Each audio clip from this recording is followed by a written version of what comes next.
Assalamualaikum warahmatullahi wabarakatuh. Alhamdulillah, wassalatu wassalamu ala nabiyillah wa ala alihi wa sahbihi wa man ihtada bihadihi wa istana bi sunnatihi wa iqtafa atharahu wa sunnatahu ila yaumil qiyamah. Amma ba'd. Bapak Ibu sekalian, wali santri atau siswa-siswi MIS yang saya muliakan dan saya cintai karena Allah Tabaraka wa Ta'ala, adik-adik ya, calon siswa dan siswi MIS Jakarta yang saya sayangi, alhamdulillah segala puji kita panjatkan untuk Allah Rabbul Izzati wal Jalal, Zat yang Maha Rahman, yang Maha Rahim, yang Maha Hanan, yang Maha Mannan, yang telah menurunkan kepada kita sangat banyak nikmat dan karunia. Di antara nikmat terbesar yang Allah Jalla wa'ala curahkan, karuniakan kepada terkhusus Bapak dan Ibu sekalian adalah nikmat anak. Yang tidak semua hamba-hamba Allah yang sudah berkeluarga dikaruniakan anak. Ya, maka patutlah kita syukuri nikmat Allah Jalla wa'ala berupa anak tersebut. Orang Arab bilang, al-baitu bila aulad kal-bustani bila azhar. Rumah kalau tidak ada anak itu seperti taman yang tidak ada bunganya, jadi nggak indah, nggak ada yang teriak-teriak, nggak ada yang minta duit dan yang lainnya. Alhamdulillah Allah karuniakan kepada kita anak, ya, dan anak pribadi, alhamdulillah Allah berikan 4 orang anak lanang kabeh, laki semua, pendekar semua, ya. Ada Usama, ada Haidar, namanya serem-serem, ya, ada Huzain, ada Hiza, ya, sama bapaknya jadi kiper. Jadi kalau futsal udah lengkap gitu, insyaallah. Salawat dan salam kita hadiahkan untuk kekasih hati kita Muhammad sallallahu alaihi wasallam, untuk keluarga, para sahabat tabi'in dan atba'ut tabi'in, dan kita memohon kepada Allah Rabbul Izzati wal Jalal atas, ya, kita mohon kepada Allah Jalla wa'ala agar Allah Jalla wa'ala menetapkan hati kita, pendirian kita dalam meniti dan menapaki sunnah beliau sallallahu alaihi wasallam, sunnah Nabi kita tercinta sallallahu alaihi wasallam. Dan inilah yang kita berusaha semampu kita untuk mendidik anak-anak kita agar mereka kenal akan sunnah Nabi-Nya sallallahu alaihi wasallam. Yang ketiga, senyum nanti belakangan saja, ya, karena saya kalau senyum nggak ada manisnya, jadi belakangan saja, dengan sendirinya nanti senyum insyaallah ta'ala, ya. Jemaah atau Bapak Ibu yang saya muliakan, saya ucapkan pertama atau saya sambut Bapak Ibu sekalian, terutama untuk adik-adik yang Ustadz sayangi.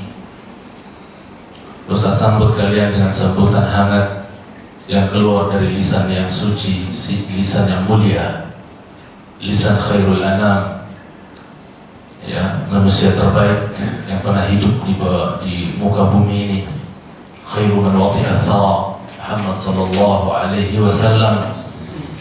Ketika datang para penuntut ilmu, ya, baru pada datang, ada yang dari Yaman, ya, dan dari belahan-belahan, ya, bumi yang lainnya, dari belahan bumi yang lainnya datang kepada beliau sallallahu alaihi wasallam untuk talabul ilmi, untuk mengejar ilmu, ya, menuntut ilmu.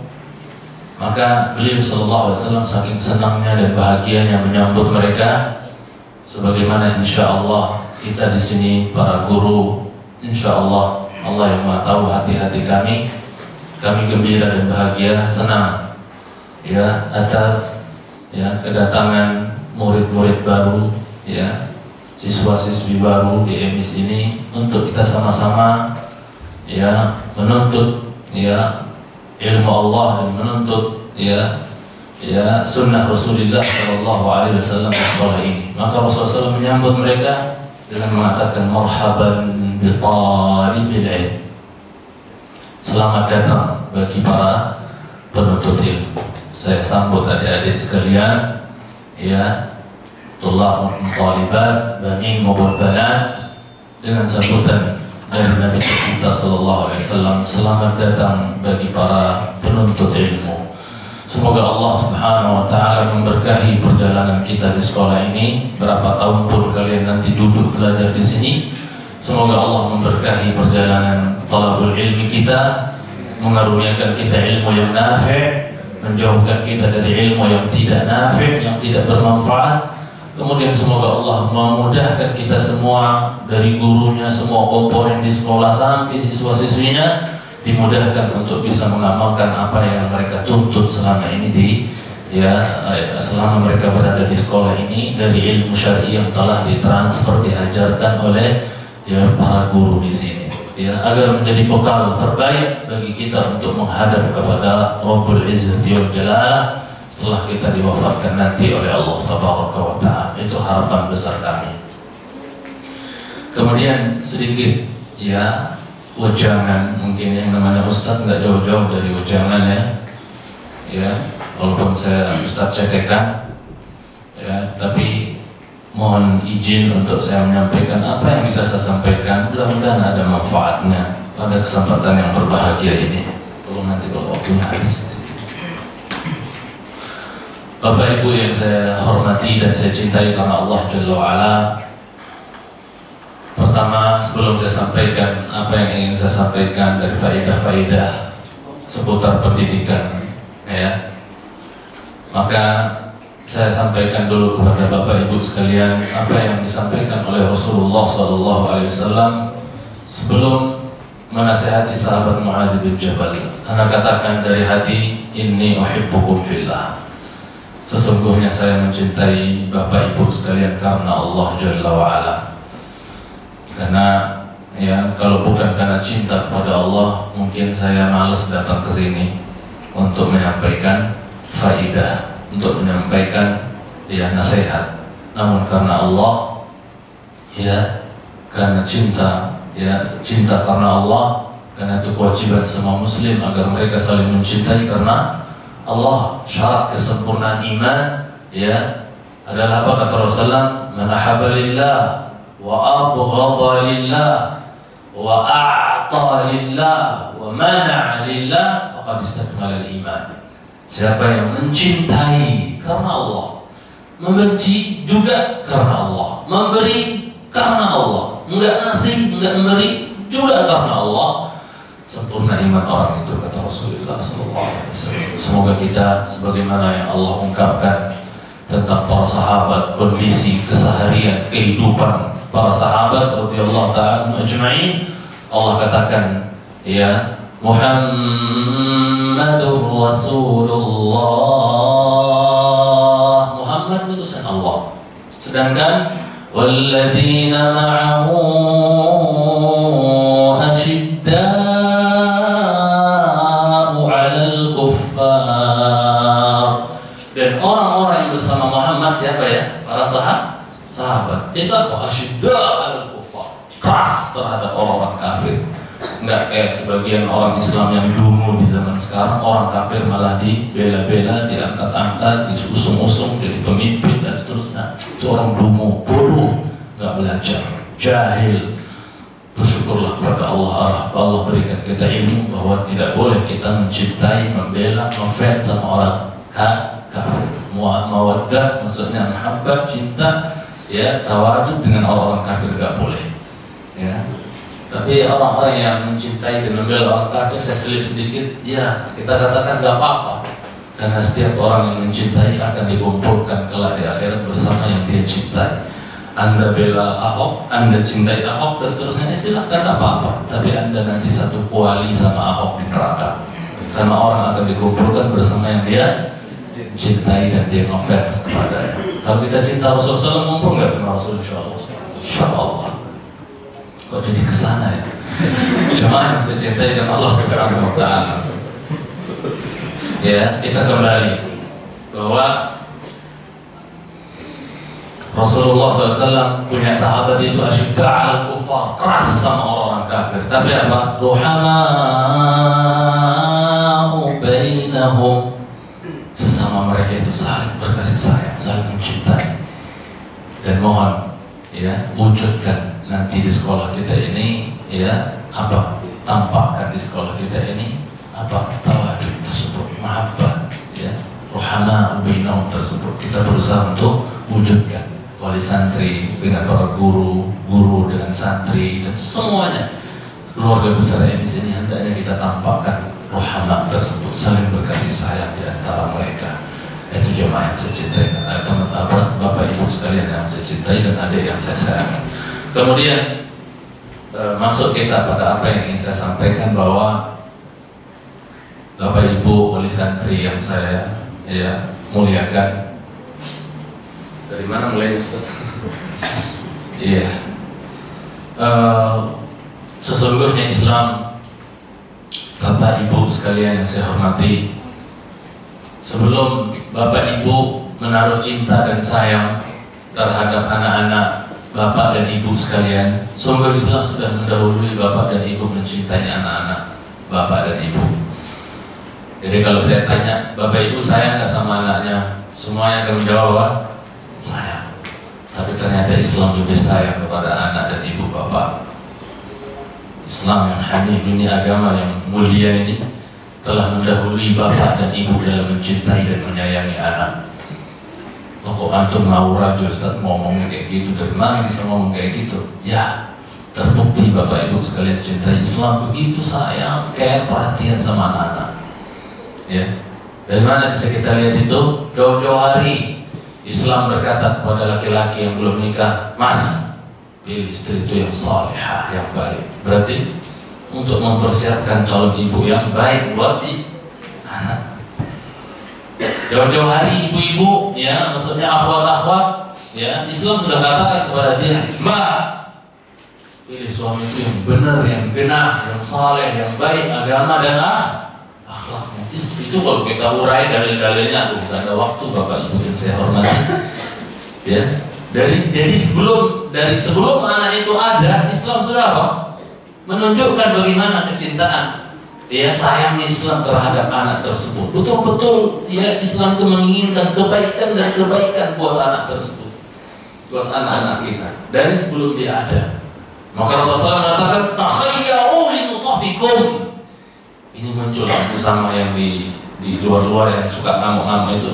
Mohon maaf sedikit-sedikit di sini kita ngamuk-ngamuk sedikit, jangan, bukan berarti marah-marah ya, tapi itulah tipikal saya. Jadi takhayyaru li mutafikum. Apa kata Rasulullah SAW? Kamu itu jangan sembarangan milih buat calon untuk kamu lakukan pembuahan buat cairanmu itu. Apa maksudnya ya? Jangan sembarangan pilih ya calon untuk cairanmu itu melakukan pembuahan nutfahmu itu. Ya, jangan maksudnya sembarangan memilih calon istri untuk kau tanam di situ. Ya, nutfah kalian jangan. Anteng lihat. Baik ke agamanya terutama, baik ke akhlaknya, ibadahnya gimana akhlak tersebut, semua dari jauh-jauh Islam sudah apa? Menampakkan sayangnya Islam terhadap anak-anak dari seorang ya ikhwan dan akhwat sebelum dia menikah, itu sudah diatur oleh Islam agar dia apa? Betul-betul melihat agama dan akhlak tersebut orang yang akan menjadi pendamping hidup dia. Lihatlah Rasulullah SAW ketika ya bersabda bahwasanya man idza atakum man tardawna dinahu wa khuluquhu fazawwijuh. Apabila datang kepada kalian wahai para wali, para bapak yang punya anak yang siap nikah, putri-putri yang siap nikah, apabila datang kepada kalian laki-laki yang baik agamanya, yang kalian ridho senang agamanya dan akhlaknya, segera nikahkan. Wa illa takun fitnatun fil ardi wa fasadun 'arid. Kalau enggak akan menjadi kerusakan, akan menjadi fitnah di muka bumi ini dan kerusakan yang meluas. Masya Allah. Dari belum ada aja, nah itu udah disuruh untuk lihat-lihat dari mana kau letakkan cairanmu nanti untuk terjadinya pembuahan, kemudian ada janin dan seterusnya nanti jadi anak. Lihat-lihat Islam sudah apa? Sudah menunjukkan perhatian, empati yang luar biasa terhadap anak-anak. Beranjak kita ketika anak itu sudah apa? Orang sudah nikah, sudah pilih ya istri yang baik, suami yang baik. Masya Allah, lihat sayangnya Islam terhadap anak. Yang sayang Islam terhadap anak itu bisa kita buktikan setelah anak itu berbentuk dan dijanin dalam rahim emaknya, umminya. Bagaimana bentuk pemuliaan Islam, sayangnya Islam terhadap anak. Bapak Ibu yang saya cintai, di mana apabila datang bulan Ramadan, ibu-ibu pada poso, pada puasa nggak ibu-ibu kalau bulan Ramadan yang lagi hamil? Puasa nggak? Hah? Ibu puasa nggak kalau lagi hamil di bulan Ramadan? Puasa nggak? Nggak ada yang jawab, nggak ada yang hamil berarti ya? Ya, puasa nggak? Nggak puasa tak? Masya Allah. Islam ya memberikan keringanan buat ibu-ibu yang sedang hamil agar dia tidak puasa. Nanti iddatun min ayyamin ukhra, nanti diganti ya di hari-hari yang lain menurut pendapat, sebagai pendapat. Tapi menurut pendapat saya yang lebih tepat, Allah alam, dan ini yang saya ambil dari pendapat Ibnu Abbas, Ibnu Umar, ya, Syambani dan sebagian murid-murid beliau, Syekh Ali Hasan dan yang lainnya, bahwasanya apa? Wanita hamil tidak wajib qadha, ya, hanya wajib fidyah saja. Ini pembahasannya di fikih lain lagi, ya. Kalau melihat perempuan tidak, perempuan hamil bahkan yang sedang menyusui bayinya yang masih kecil, itu boleh untuk tidak puasa. Ya, bagaimana Islam begitu sayang terhadap siapa? Calon-calon generasi Islam ini, ya. Jangan sampai gizi dia jelek, buruk ketika dia masih jadi janin atau setelah dia lahir jadi bayi yang masih merah dan seterusnya, agar gizinya terus terjaga dan bisa terus mengasup ASI dan seterusnya dari emaknya dan seterusnya. Maka ibu ini harus tetap makan, harus ada asupan terus untuk memproduksi ya air susu dan seterusnya. Subhanallah, ini semua menunjukkan sayangnya Islam terhadap anak-anak ini, ya, agar nanti generasi-generasi Islam ini sehat, IQ-nya bagus, ya, ketahanan tubuhnya bagus, tidak dikit-dikit sakit dan seterusnya. Oh, Masya Allah, sampai boleh tidak puasa, bahkan mudah banget diganti dengan apa? Dengan fidyah, memberikan seorang miskin setiap hari makan. Subhanallah, ya. Saking perhatiannya, sayangnya Islam terhadap anak-anak. Subhanallah, ya miskin kita. Kalau boleh saya kasih gambaran lagi, ingat ibu-ibu, bapak-bapak, kisah seorang wanita pezina di zaman Rasulullah SAW, wanita Ghamidiyah, yang dia datang kepada Rasulullah SAW dan mengatakan, "Ya Rasulullah, tahhirni, ya Rasulullah, sucikan aku." Ya, ketika dia datang laporan kepada Rasulullah SAW dan mengatakan, "Ya Rasulullah, ini zanaitu, ya Rasulullah, aku telah berzina." Dia datang di depan Nabi. Maka Nabi SAW nggak suka dengar kata-kata zina itu, sangat bencinya beliau terhadap zina itu. Beliau apa? Dengar kata-kata "aku berzina, aku telah berzina," kata wanita Ghamidiyah, "aku telah berzina ya Rasulullah." Maka Rasulullah SAW melengos. Gak suka kalau umatnya itu melakukan zina. Maka perempuan itu tetap ingin minta disucikan oleh Rasulullah. Dia datang ke sini, "Rasulullah, sucikan aku telah berzina." Saking gak sukanya Rasul, gak suka beliau SAW. Perempuan tuh muter lagi ke sini, "Ya Rasulullah, sucikan aku telah berzina. Inni hubla minaz zina. Aku telah hamil ya Rasulullah dari zina, sebab zina," kata dia. Waduh, mau muter kemana lagi kalau sudah kayak gini? Maka Rasulullah SAW sudah mengatakan apa? "Kamu datang, Mbak, kamu datang setelah nanti anak melahir," kata Rasulullah SAW. "Pergi, kamu pulang, ya. Nanti datang setelah anak melahir," kata Rasulullah. Maka orang hamil biasanya berapa umurnya? 9 bulanan ya, 9 bulan 10 hari lah. Itu lumayan waktunya Pak ya, Bu ya, lumayan durasinya. Kira-kira kalau Rasulullah manusia biasa nggak? Bisa lupa nggak? Wah, kalau wanita yang nggak jujur taubatnya bisa saja dia Pak. Rasulullah paling lupa, aku nggak datang aja dan seterusnya, ngeri, diracun sampai mati, dilempar batu dan seterusnya. Bisa saja nggak Rasul lupa kalau dia nggak datang? Bisa saja, tapi kejujuran dia untuk bertobat tetap saja dia datang. Setelah anak itu lahir, lihat pemuliaan Islam terhadap anak, ya, nggak mau nggak boleh dalam Islam, maksudnya nggak boleh wanita sedang hamil ada bayi yang nggak berdosa dari hasil zina di dalam perutnya itu kemudian dilempar bareng-bareng sama emaknya sampai mati, bayinya juga mati. Oh, zulm, qatlun nas bighairi haq, membunuh jiwa tanpa hak. Lihat, menunjukkan Islam sangat sayang kepada anak, ya, memperhatikan anak, hatta anak itu dari dari hasil apa? Perzinahan dan seterusnya. Nggak boleh dimacam-macamin. Anak itu nggak salah, yang bandel itu yang kurang ajar itu orang tuanya, yang maksudnya laki dan perempuan yang berzina tersebut, bukan anak-anaknya. Nggak ada salahnya. Kita nggak terima ada istilah anak haram itu nggak benar. Sekali cintai SWT.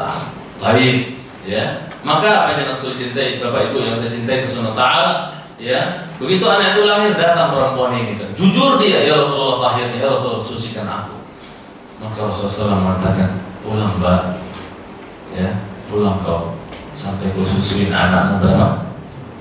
Saya nggak Islam terhadap anak ya Pak. Nggak mau anak ini baru lahir masih baik, masih merah, langsung apa? Rajam ibunya. Begitu? Nggak Islam, nggak sadis. Dah, ya. Karena kalau anak ini baru lahir masih merah, ibunya dirajam, ya, siapa yang akan menyusui dia, ngurus dia, yang mengasihi dia, menyayangi dia, mengayomi dia? Lihat sayangnya Islam terhadap anak, masya Allah, luar biasa. Ya, dia masih cintai sementara. Maka Rasul katakan, Mbak pulang, susuin anakmu. Biasanya menyusui itu apa? Haulaini kamilain, 2 tahun berturut. Tuh, 2 tahun apa sempurna, 2 tahun. Ya, tapi banyak sekarang anak-anak apa ya, sebelum 2 tahun udah banyak yang ini ya, banyak yang safi hitam gitu ya, apalagi sebaliknya sudah jenggotan masih ya netek itu nggak ada kayaknya ya, Masya Allah, na'udzubillah. Kemudian yang sudah cintai Allah SWT, akhirnya perempuan ini pulang, wanita Qamidiyah ini pulang bawa bayinya yang masih merah itu, disusui, dididik, diayomi, dibesarkan anak tersebut sampai 2 tahun. Ternyata Masya Allah, Islam memberikan kesempatan bagi wanita ini untuk mendidik anaknya, hatta walaupun mendidiknya hanya sampai bisa makan makan roti dewe, nggak harus diapain, nggak harus disuapin. Masya Allah, diberikan kesempatan. Karena wanita ini kan mau mau dirajam kan? Karena perbuatannya tersebut hukum Allah, supaya nggak seenaknya, nggak gampang-gampangan orang melakukan perbuatan fahisyah keji yang namanya zina itu. Maka dia akan dirajam ini, akan tetapi untuk ya kebaikan anak ini, supaya anak ini ada kesempatan untuk dia belajar, paling tidak bisa belajar makan roti sendiri dan seterusnya, diberikan kesempatan oleh Rasulullah. Diberikan kesempatan dalam Islam, subhanallah, saking sayangnya anak terhadap Islam. Begitu anak tersebut sudah umur 2 tahun, dia sudah bisa apa? Ya, anak-anak umur 2 tahun kan sudah bisa apa ya? Sudah bisa apa? Makan apa? Walaupun enggak ini belum mandiri banget, tapi paling tidak dia udah bisa apa? Belajar makan sendiri ya Pak ya? 2 tahun lebih atau berapa tuh udah bisa. Ya, Masya Allah. Ketika anak sudah 2 tahun selesai hitam, disaping, maka datanglah sang yang wanita Qamidiyah ini menggendong anaknya menghadap kepada Rasulullah. Ya Rasulullah tahirni, ya Rasulullah tolong sucikan aku ya Rasulullah dari dosa zina itu. Enggak mau berurusan nanti di akhirat, mungkin saya beres gitu. Saya berurusan di dunia tapi di akhirat nggak ada urusan. Masya Allah. Akhirnya apa? Rasulullah Shallallahu Alaihi Wasallam ketika melihat anak tersebut datang digendong emaknya, ternyata anak itu sedang apa? Memegang sepotong roti. Dia makan sendiri. Oh Rasulullah, berarti dia sudah bisa apa? Mandiri, sudah bisa makan sendiri, nggak harus disuapin emaknya. Maka Rasulullah katakan, siapa yang mau mengkafil, memelihara anak ini, ya baginya surga. Ngeri. Yang mau mengurus anak ini yang emaknya sebentar lagi akan dirajam, siapa yang mengurus dia, yang mendidik dia, membiayai hidup dia dan seterusnya, baginya surga. Oh benar, janjinya luar biasa. Para sahabat itu rebutan, Rasulullah. Subhanallah. Maka seorang sahabat mengambil anak tersebut, kemudian digalikan lubang buat emaknya, ditanam ya setengah badan, dan itu biasanya caranya dalam Islam. Baru Rasulullah memerintahkan untuk dirajam perempuan tersebut, dilempar ya dengan batu sampai mati. Di situ ada Khalid bin Walid, seingat saya, ada Khalid bin Walid melempar perempuan tersebut kencang, bres, darahnya muncrat ke mukanya Khalid bin Walid sampai Khalid bin Walid itu mencerca wanita itu, melaknat wanita itu. Rasulullah mengatakan, jangan kau cerca dia wahai Khalid, sungguhnya dia wanita ini telah bertaubat. Ya dengan taubat, lau tabaha sahibu muksin, ya lau tabaha ya sahibu muqsid ya laqubila anhu kama qala sallallahu bahwasanya apa? Ya, wanita ini telah bertaubat dengan taubat yang seandainya ya para penarik pajak itu taubat seperti taubatnya wanita Wamidiah ini, menunjukkan penarik pajak itu ngeri dengan seperti. Kalau seandainya penarik pajak itu taubat sebagaimana taubatnya wanita pezina ini, wanita Wamidiah ini, sungguh itu akan menjadi sebab ya Allah akan menerima taubatnya penarik pajak tersebut. Kalau dia taubatnya seperti taubatnya siapa? Wanita Wamidiah ini. Masya Allah, ya. Akhirnya Khalid bin Walid berhenti mencerca wanita itu. Setelah meninggal, la ilaha illallah. Yang sholatin siapa ya? Ngimamin sholat jenazahnya wanita itu siapa ya? Apa? Sholatin atau zina? Aku nggak mau nyolatin. Begitu? Enggak. Rasul sholatin wanita tersebut. Dan Rasul katakan, aku melihat wanita itu sedang mandi dengan air. Dia menggayung air di pinggir, di sungai di pinggir. Maksudnya di pinggir sungai di dalam surga dia sedang mengguyur badannya. Menunjukkan Allah menerima taubat dia, disucikan oleh Allah dari dosa dia dengan sebab dirajamnya dia di dunia tersebut. Rasul melihat wanita itu apa? Ya, ini menunjuk berdasarkan apa yang akan terjadi nanti. Rasul melihat wanita itu mengguyur badannya dengan air sungai yang ada di dalam surga. Subhanallah. Kemudian apa? Umar bin Khattab protes. Kenapa kau sholatin wanita berzina ya Rasulullah? Kata Rasulullah kepada Umar, ya, wahai Umar, sesungguhnya wanita ini telah bertobat dengan taubat yang kalau seandainya taubat satu orang wanita ini dibagi kepada berapa? 70 para pendosa orang Madinah. Kalau ada orang Madinah itu 70 orang pendosa, ya. Kemudian satu tobatnya wanita ini, tobatnya satu orang wanita ini dibagi kepada 70 pendosa Madinah itu, maka cukup menjadi modal untuk mereka yang 70 itu diampuni oleh Allah Jalla wa'ala. Hanya karena dibagiin tobatnya siapa? Satu orang wanita ini. Yang ingin saya ambil di sini adalah bahwasanya apa? Masya Allah, sayangnya Islam terhadap anak. Sayangnya Islam terhadap anak. Di mana apa? Enggak begitu. Ya Rasulullah, aku hamil dari zina. Antum saja dari zina. Masya Allah, diberikan kesempatan sampai anak itu bisa berdiri makan sendiri. Sayang Islam terhadap anak-anak dia muslim kita.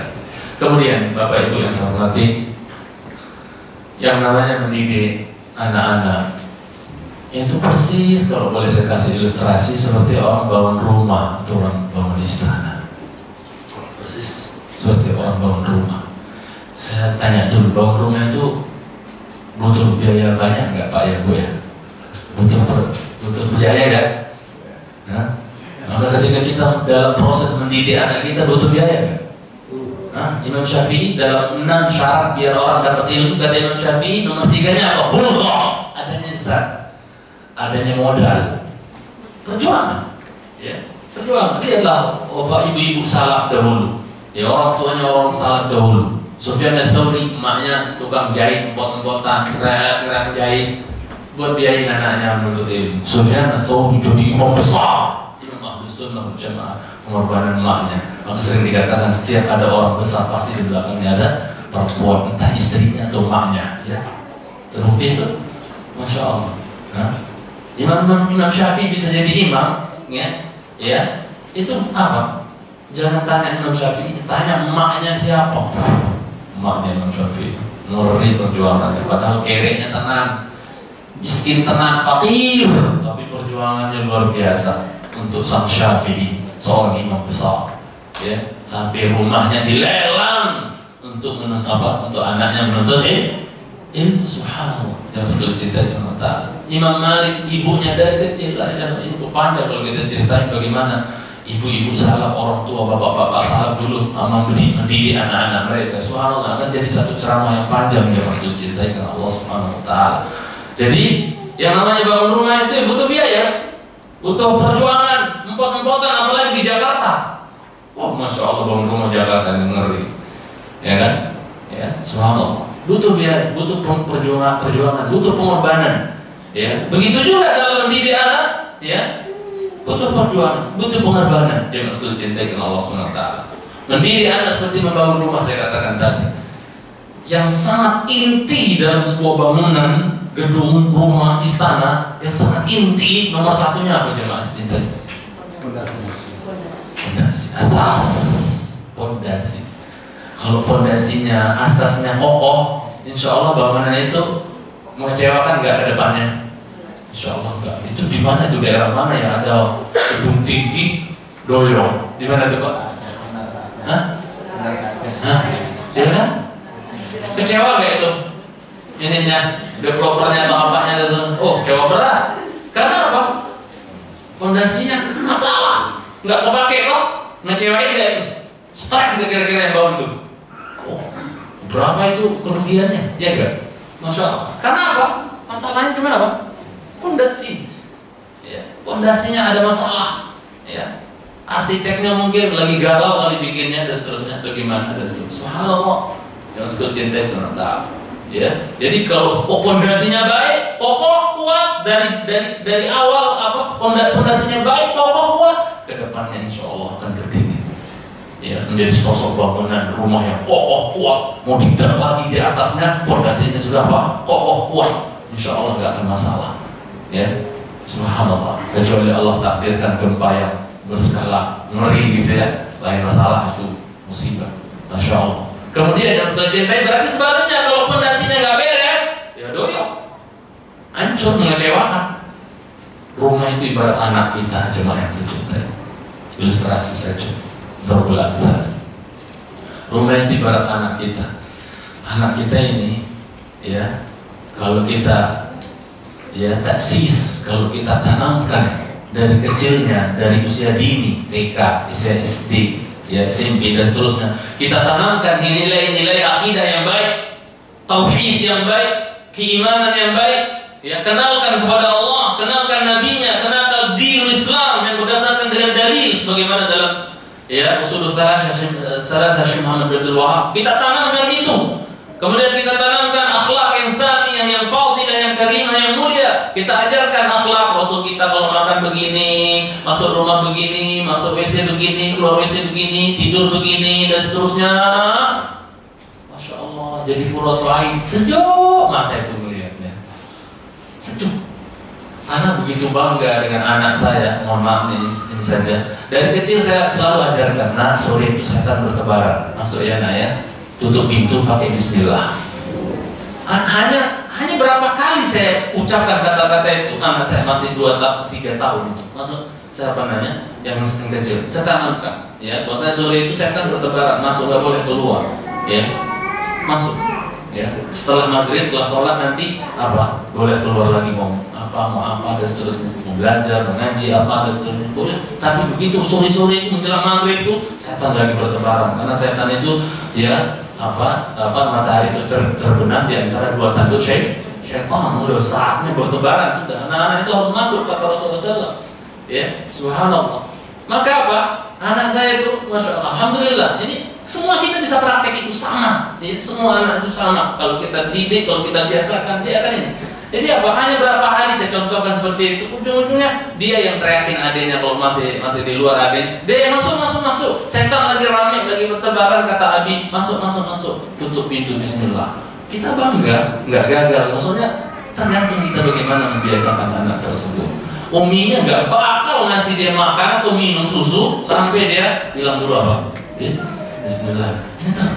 Tergantung kita, tergantung bagaimana kita mau meletakkan fondasi yang baik dari dini, ya, dari sejak dia kecil untuk anak-anak kita, untuk menjadi generasi Islam yang dibanggakan oleh Islam, generasi yang didambakan dan dirindukan oleh Islam. Ya, Bapak Ibu yang saya cintai karena Allah Subhanahu Wa Taala. Saya berharap saya tidak hanya bisa ngomong saja seperti ini, tapi saya berharap saya juga sama-sama berusaha berjuang kita untuk mentaksis, untuk menanamkan fondasi yang baik untuk anak-anak kita, dari akidahnya, akhlaknya, dan kita SWT. Contoh yang terbaik dalam hal penanaman fondasi ini ada dalam Quran. Siapa ya Bapak Ibu? Luqman. Dia dijuluki apa? Namanya cuma sekata saja, Luqman. Orang dulu atau orang Arab secara umum gitu ya, itu nggak mau yang namanya ribet-ribet. Kalau kita kan orang Indonesia semeter 2 meter namanya. Saya kalau nyebut nama istri saya tuh ribet, suek, loro, ayu, nawang, sari, masya Allah, panjang amat gitu kan. Nama ucapannya panjang, paling banter 2 kata gitu kan. Ya, dan seterusnya. Abdurrahman, misalnya kan. atau Hamid atau apa dan seterusnya. Ini namanya Luqman. Dia dijuluki apa? Al-Hakim. Al-Hakim itu bukan sambungan nama ya, itu julukan. Artinya apa? Orang yang bijak, ya, penuh hikmah, ngomong dikit tapi isinya berisik. Gitu. Dan rajanya adalah Rasulullah SAW, diberikan jawaban kali dikit ngomong tapi isinya dalam. Innamal amal binniyat itu pendek ya, masya Allah, tapi dibahas. Jadi berkitab-kitab itu berjilid-jilid itu mas cerita Nabi kita keren, bangga kita punya Nabi Muhammad SAW. Kemudian Bapak Ibu yang saya cintai karena Allah Taala, ya, Luqmanul Hakim yang hidup di zaman ya siapa tuh? Nabi Allah Sulaiman, Nabi Allah Daud, Nabi Allah Samuel. Ya, dia hidup di waktu itu. Dia kampung halamannya namanya Naubah. Ya, Luqman, putra dari Ya'ur. Bukan Ba'ur ya, kalau Ba'ur kita sudah tahu. Ya, Luqman ibn Ya'ur ibn ukhti Ayyub. Jadi Luqman ini putra dari Ya'ur. Ya'ur ini anak dari saudara perempuannya Nabiullah Ayyub. Berarti ada hubungan keluarga sama ada nasab ya, turunan Nabi. Siapa?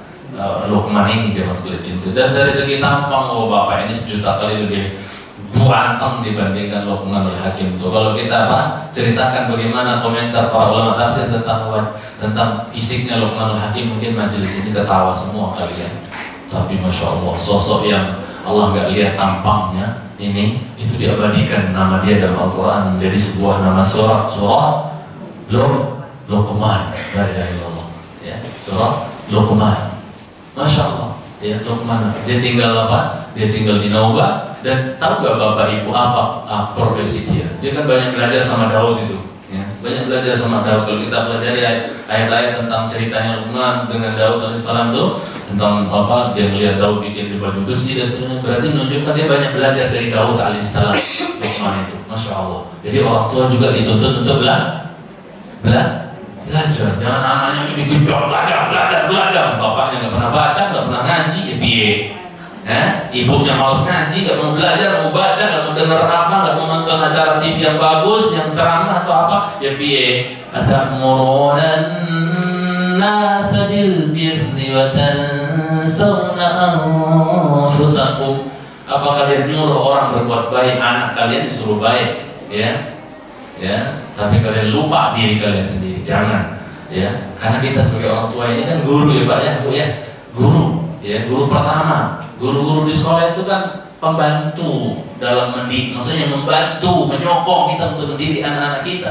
Ya, guru yang utama, madrasah terutama buat anak itu sekolahannya itu di rumah. Jujur aja kita di rumah. Ya, ada seorang pujangga dari Mesir namanya Ahmad Syauqi mengatakan al-ummu madrasatun in a'dadaha a'dadta sya'ban thayyibal a'raqi. Ibu itu adalah sekolah pertama, madrasah pertama, bukan edis. Ibu adalah madrasah pertama, karena bapak-bapak kan pusing ngucirin yang merah-merah kan, 1 gepok, 2 gepok, 3 gepok, ya kan? Ya, walaupun saat di rumah bapak-bapak juga harus tahu dengan ibu untuk apa? Untuk mendidik anak. Tapi yang lebih mengambil andil ketika bapak nggak ada di rumah dan ibu yang di rumah, anak-anak di rumah dan seterusnya, yang mendidik dari kecil, yang menanamkan nilai-nilai Islam yang baik, akhlak yang baik, itu siapa yang punya andil paling luar biasa? Sang ibu. Madrasah, nggak ada ungkapan penyair bapak adalah madrasah. Ibu, rata-rata ulama salaf dulu itu gedenya karena siapa? Emaknya rata-rata. Walaupun ada sebagian bapak, tahu saling tolong menolong bapak ibunya. Tapi ibu itu mengambil andil lebih gede, luar biasa. Karena nanti kan kalau anak itu baik, ibu itu yang mendapatkan hasilnya yang pertama. Sampai Islam ketika Nabi kita ditanya oleh seorang laki-laki, siapa yang harus kami lebih bakti kepada dia wahai Rasulullah? Disebut berapa? Ibu-ibu 3 kali, ya kan? Jangan maunya dibaktiin 3 kali, ibu, baru bapak didiknya ogah. Kan tidak benar. Mau bapakmu itu yang tanggung jawab apa-apa. Mak dulu, mak. Ya kan nanti akan meraih berapa? 3 kali baktinya itu 3 kali. Ibumu, baru siapa? Bapakmu. Maka andil yang terbesar itu ibu, terutama ketika anak itu masih kecil. Ini ya, sampai nanti mungkin masuk ke TK, PAUD, masuk ke SD dan seterusnya, itu tahu dengan para gurunya. Ya, sebagaimana kita di sini jemaah sekalian, cintai karena Allah, Bapak Ibu yang saya cintai karena Allah Subhanahu wa ta'ala. Luqmanul Hakim, kita kembali. Ya, beliau dalam rangka ya mencukupi ya anaknya, kemudian membiayai anaknya supaya jadi anak-anak yang baik, jadi generasi-generasi dambaan Islam. Beliau bukan pemalas, masya Allah. Ada sebagian ulama sejarah mengatakan beliau dulu itu kerjaannya apa? Najjar, tukang kayu. Padahal namanya ada dalam Quran. Tukang kayu namanya dalam Quran. Belum tentu presiden ada namanya dalam Quran. Gitu? Ini tukang kayu namanya ada dalam Al-Quran. Ada yang mengatakan dia adalah khayyat, tukang jahit. Ya. Jadi penjahit laki-laki itu bukan sesuatu yang aib ya. Boleh saja. Dari dulu juga banyak penjahit laki-laki. Halal-halal saja. Boleh saja. Jangan sebelum cinta khayyat, tukang jahit. Tapi ada lagi yang mengatakan dia adalah ra'i, seorang apa? Penggembala. Intinya ya profesi yang enggak seberapa, profesi bawah lah menurut sebagian orang sekarang. Masya Allah. Tapi Masya Allah dia telah sukses dalam mengantarkan anaknya menjadi sosok anak yang luar biasa. Ya, anak yang baik, anak yang saleh, dididik luar biasa. Sampai sedetail-detailnya diajarin anaknya. Nah, kalau kamu masuk ke rumah orang begini-begini, jangan lihat sana sini. Bagian anak kan, ya jangan kan sekadar melihat sana sini. Bahkan apa? Kulkasnya orang buka, kayak Masya Allah. Luar biasa, nggak ada aturan dan seterusnya. Ya, jangan sekadar cinta sama bapak ibu yang semua. Kita ajarkan adab. Luqmanul Hakim itu ngajarin anaknya. Nah, kalau kamu masuk di rumah orang, jangan duduk sebelum diberita dulu. Jangan matanya melotot sana sini. Gordinnya bagus, gambarnya bagus, TV-nya bagus, itunya bagus. Jangan. Gak boleh. Matanya 7 lakatan di rumah orang kalau bertamu dan seterusnya. Sampai kita ajarin anaknya. Di mana kita? Ya, mengambil pelajaran dari Luqmanul Hakim. Jangan sekali cintai Allah SWT. Apa perkara asas pondasi yang ditanamkan oleh Luqmanul Hakim kepada anaknya? Ya bunayya la tusyrik billah, inna syirka la zulmun azim. Dalam sepekan kita belajar akidah berapa sekali? Ada besar. Dalam sepekan belajar akidah kita lumayan saja 2 jam. Ya, insya Allah. Ya, didukung dengan pelajaran-pelajaran diniyah yang lain dan seterusnya. Ya, jangan tidak ada sama sekali. Ini terpenting soalnya. Karena pola pendidikan ya dari dulu di negeri kita ini terutama udah salah duluan. Ya. Karena menuntut ilmu agama itu kan kalau saya simpelkan sebut secara ringkas saja, ada yang sifatnya fardu ain, ada yang sifatnya fardu kifayah. Fardu ain wajib bagi setiap individu, fardu kifayah kalau ada sebagian yang mendalaminya, mempelajarinya, gugur kewajiban dari yang lain. Yang fardu kifayah belajar akidah, tauhid, penanaman akidah untuk anak-anak kita. Jangan sampai muncul generasi-generasi cinta dukun, kelana-kelani dan seterusnya. Yang suka mau jadi pemimpin saja datang dulu mbah itu kuburan ini kubur. Kita nggak mau generasi seperti itu. Kita mau punya generasi yang wa tawakkal 'alal hayy alladzi la yamut. Kita ingin mendidik generasi-generasi yang hanya yang menumpukan diri bertawakal hanya kepada Allah, bukan ke kuburan, bukan ke dukun, bukan ke kelana-kelani, jimat apa, nggak mau kita. Kita ingin generasi-generasi muwahhid, generasi-generasi yang bertauhid. Kita didik akidah mereka dari rububiyah tentang Allah, uluhiyahnya Allah, asma dan sifat Allah. Kita didik pelan-pelan dengan sesuai dengan level umur mereka, sesuai pelan-pelan kita dulu didik akidah. Ya, 5 menit lagi, masya Allah. Ini masih panjang kita cerita dari 5 menit lagi jemaah. Ya Bapak Ibu yang saya tapi kita singkat insyaallah taala.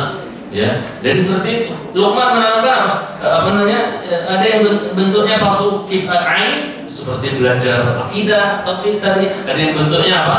Ya maksudnya seperti mempelajari hukum-hukum dasar rukun Islam yang lain, sholat, puasa, zakat, haji dan yang lainnya. Itu wajib harus kita kenalkan ke anak kita. Ada yang fardu kifayah. Fardu kifayah itu ada yang sifatnya penjaga agama, ada yang sifatnya penyempurna agama. Fardu kifayah yang sifatnya penjaga agama, mustalahul hadis kita pelajari, usul fikih kita pelajari, qawaid tafsir kita pelajari dan yang lain. Ini penjaga agama supaya orang nggak seenak dia ngomong agama. Ya, kayak kemarin tuh saksi Sedeng, siapa namanya itu? Isomuddin perusak agama itu. Ya, alhamdulillah itu orang bersumpah mulutnya kali ya. Oke, segepok gitu ya. Jadi yang seperti cinta itu sunatan. Ada yang sifatnya penjaga agama, ada yang sifatnya penyempurna agama. belajar biologi, matematika, IPA, apa dan seterusnya belajar. Ini sifatnya penyempurna agama. Soalnya Islam ini butuh tidak terhadap ilmu itu, butuh. Kalau ada sebagian yang memperdalami sudah gugur kewajiban dari yang lain.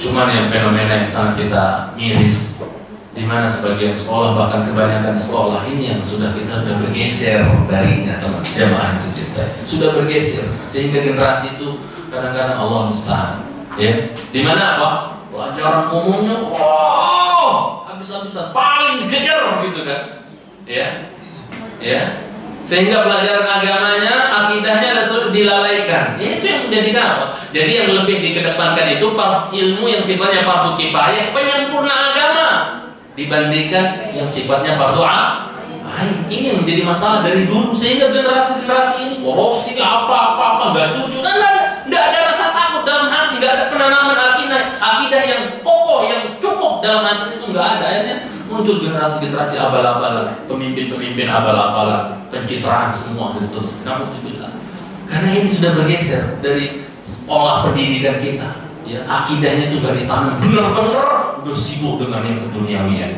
Dari pelajaran-pelajaran di sekolah-sekolah ini menunjukkan sudah apa ya mendesain generasi-generasi cinta dunia karena pelajaran agamanya nyaris sekali sepekan doang, itu cuma sejam kali itu 2 jam sebagai sekolah umum ya. Sekolah umum itu wala mau hafal Quran wala apa nggak ada. Di sini anak-anak kita disambut pagi dengan hafal Quran ya, masya Allah ya. Ini yang kita inginkan, dia masalah kita Bapak Ibu yang saya muliakan, ya. Kemudian baru setelah akidahnya ditanam oleh Luqman, baru anaknya diajarkan akhlak, ya. Aqimis salata, ya Allah katakan apa tentang Luqman Hakim memerintahkan, ya anaknya ya bunayya aqimis salat, anakku tegakkan sholat nak, sholat terus itu bapak itu jangan pernah bosan anaknya sholat nak, ayo yang laki masjid nak, gandeng anaknya ya mesra gitu, gandeng anaknya seperti Umar bin Khattab menggandeng Ibnu Umar ya, gandeng anaknya aqimis sholat, tegakkan sholat nak terus tuh. Jangan kalah sama ayam jago subuh-subuh terutama, bangunkan anaknya, ayo nak aqimis sholat nak, tegakkan sholat kata Luqman pada putranya, wa'mur bil ma'ruf, suruh orang berbuat baik nak, wanha 'anil munkar, ya cegah orang dari perbuatan munkar nak, ya wasbir 'ala ma asabak, sabar, ajarkan kesabaran buat anak itu. Kadang-kadang kan anak-anak taunya semuanya sudah instan, mau ini ada, mau itu ada, makan ini ada. Ajarkan proses. Sebagian orang mau HP apa langsung orang saya kaya udah buat apa lagi saya cari duit enak, kasih langsung, kasih ajar proses anak-anak itu, ajarkan tanamkan semua yang kita inginkan yang berharga itu harus melalui perjuangan proses. Itu yang saya tanamkan berusaha anak-anak saya minta ini, nah Abi minta cari duitnya dulu, kasih kesempatan Abi cari duitnya dulu ya nak ya, padahal duit tidak ada, tapi apa? Biar dia tahu apa-apa yang kita inginkan butuh apa? Perjuangan proses. Jangan ajar anak itu instan manja nanti. Itu calon-calon yang susah mondo itu biasanya. Ya kan? Jangan cerita seperti itu. Jadi ini panjang kalau kita bicara, tapi waktu yang sangat sempit. Kemudian ya apa? Wasbir 'ala ma asabak inna dzalika min 'azmil umur. Jadi diajar semua. Kemudian apa? Wala tusahhir khaddaka lin-nas. Ini yang banyak ditanamkan ke sebagian orang sekarang. Diajar anaknya itu sombong. Sama orang tuh melihatnya sebelah mata, kamu miskin kere. Allah katakan tentang umat duduk dididik anaknya akhlak. La tusahhir khaddaka lin-nas. Nah, jangan kau palingkan pipimu dari manusia. Kamu kere, saya mobil saya, mantap kamu. Odong apa mobilnya kendaraannya. Jangan. Ajarkan anak itu tawadhu. Rendah diri. Nah, mau sekaya apapun kita, rendah diri. Rendah diri itu tinggi di sisi Allah, mulia di sisi Allah. Ajarkan. La tusahhir khaddaka lin-nas wa la tamshi fil ardi marhan. Jangan jalan di mukim. Ya, ajarkan anak itu kalau jalan itu yang tawadhu. Jangan yang sok gimana gitu, gaya keren mantap. Jangan. Al-Quran sudah lengkap mengajarkan semua sebenarnya Bapak Ibu. Tinggal kita berusaha mendesain anak kita jadi sosok-sosok bertauhid, sosok-sosok tawadhu dan seterusnya. Ya. Kemudian Allah kata innallaha la yuhibbu kulla mukhtalin fakhur. Alasannya Allah itu enggak suka orang sombong masalahnya nak. Kemudian apa? Waqsid fi masyi. Kalau jalan itu yang sederhana ya, biasa aja. Jangan yang sok ya, soal diraih gitu ibaratnya gitu kan. Ya, waqsid fi masyi ya. Waqtud min sautik, kalau ngomong itu jangan teriak-teriak nah ya. Ngomong itu yang lembut, yang ya jangan suka teriak-teriak. Makanya bapak-bapak ibu juga kita berusaha di rumah itu jangan ngajarin anak itu suka ngangkat suara. Kadang-kadang suami itu wah, anak kan dengar, belajar dia teriak jadi aslinya. Nanti tidak usah salahkan anaknya berapa ini jam terusnya diteriak-teriak juga, karena di rumah sudah biasa dengar orang teriak. Padahal Al-Quran mengajarkan waktu min sautik. Nah, kalau ngomong tuh jangan teriak-teriak ya, rendah, teduh suaranya. Inna amkawal aswati wasutlah. Sampai di sini ya, insya Allah di lain kesempatan insya Allah akan ada pertemuan lagi. Insya Allah kita saling menasihati, saling berikan masukan. Insya Allah ada Bapak Ibu yang saya cintai Allah Jalla wa'ala. Masih banyak yang ingin saya sampaikan seputar masalah ini, masalah pendidikan, tetapi anak takut juga ngomong-ngomong tapi nggak bisa ngamalin. Kita berusaha bareng-bareng untuk berusaha mengamalkan. Insya Allah ta'ala sedikit ini benar-benar manfaat, bisa jadi masukan buat kita semua. Kalau ada yang tidak berkenan dari kata-kata saya manusia biasa, ya. Jadi mohon maaf kepada Bapak Ibu sekalian, ya. Sampai di sini dulu, ya. Mudah-mudahan anak-anak kita diberikan keberkahan, kebaikan, ilmu yang manfaat selama nanti belajar di sekolah ini. Kalau ada kekurangan dari kami juga dari pihak sekolah, kami di dunia ini nggak ada sekolah yang sempurna. Ente di Madinah kayak di mana nggak ada yang sempurna. Sempurna itu hanya milik Allah. Jadi tolong masukkan yang baik, jangan kritisan yang sifatnya apa, maksudnya kalau kritikan yang sifatnya membangun itu insya Allah siapkan telinga kita insya Allah ta'ala, kita saling ta'awun al-birri wa taqwa. Sampai sini Bapak Ibu, subhanakallah wa bihamdika asyhadu an la ilaha illa anta astaghfiruka wa atubu ilaik.